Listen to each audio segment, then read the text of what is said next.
Hello, teachers, and welcome once again. It has been an inspiring journey learning together across the previous modules. From exploring Bloom's taxonomy to understanding how it impacts question design, to actually creating questions across levels. Today's session brings everything together, and I'm so glad you're here for this final step. In the last modules, we focused more on what to ask. Today, we shift to how to ask. We will explore the formats of questions that we can use in assessments and everyday classroom checks. This is a very practical session. You will walk away with tools that you can start using immediately.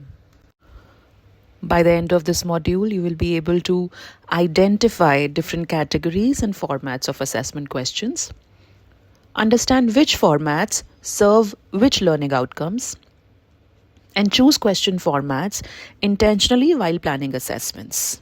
This module connects directly with the earlier ones because now that we understand Bloom's levels and cognitive demand, the question format becomes the vehicle for assessment thinking. Now let's start with the big idea. Assessments don't rely on a single question type. There are many ways to check learning, and each serves a different purpose. Knowing the strengths of different formats helps us design assessments that are engaging and fair. As you can see here, all questions broadly fall into two categories, objective and subjective. And there is no competition between them, both are important. A strong test blends the precision of objective items and the depth of subjective items.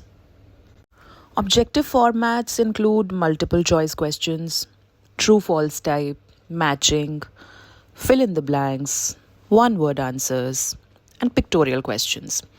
These are great for checking key concepts quickly. And when designed with higher order verbs, they can even assess reasoning, not just recall.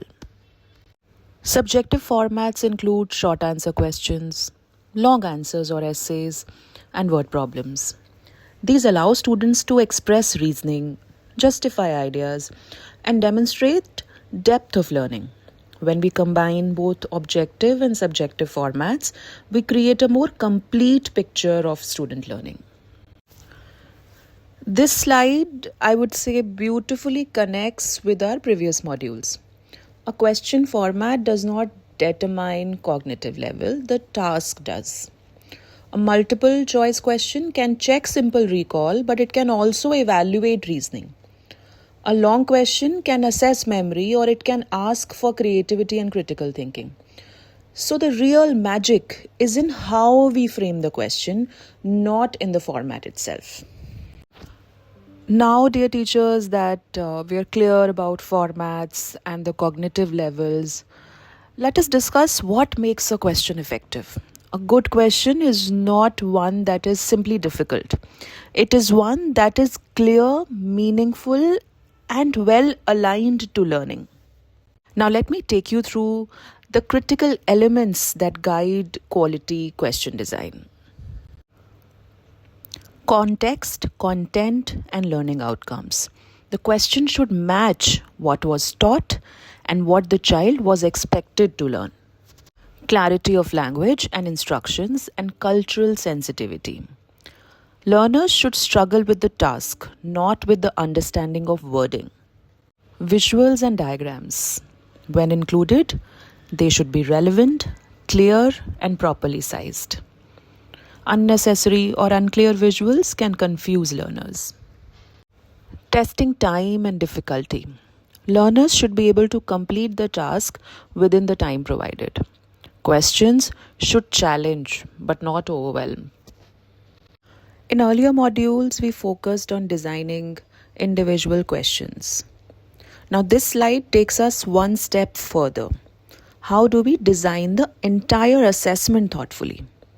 A test paper is not just a collection of questions, it is a carefully constructed map of learning.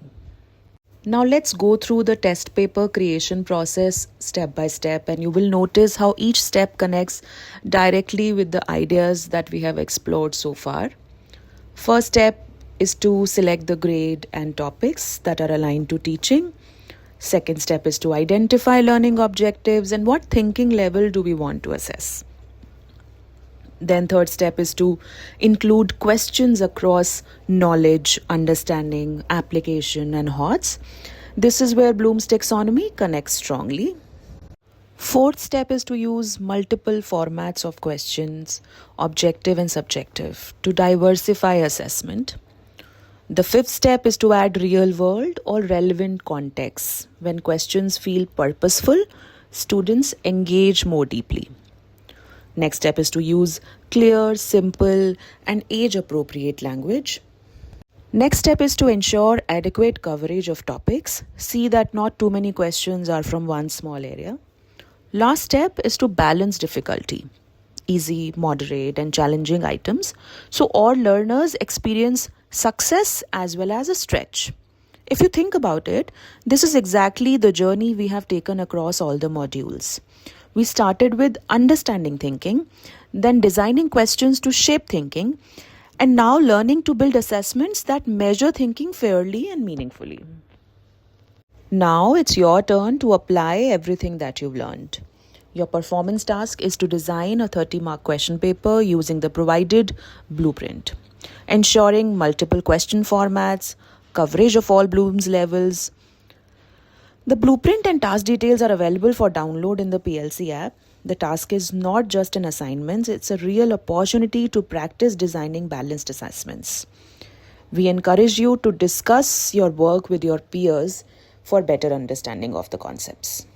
The purpose of this performance task is threefold: to reflect on how balanced assessments support learning, to practice embedding Bloom's taxonomy in everyday testing, to exchange ideas and get inspired by peers in the PLC community.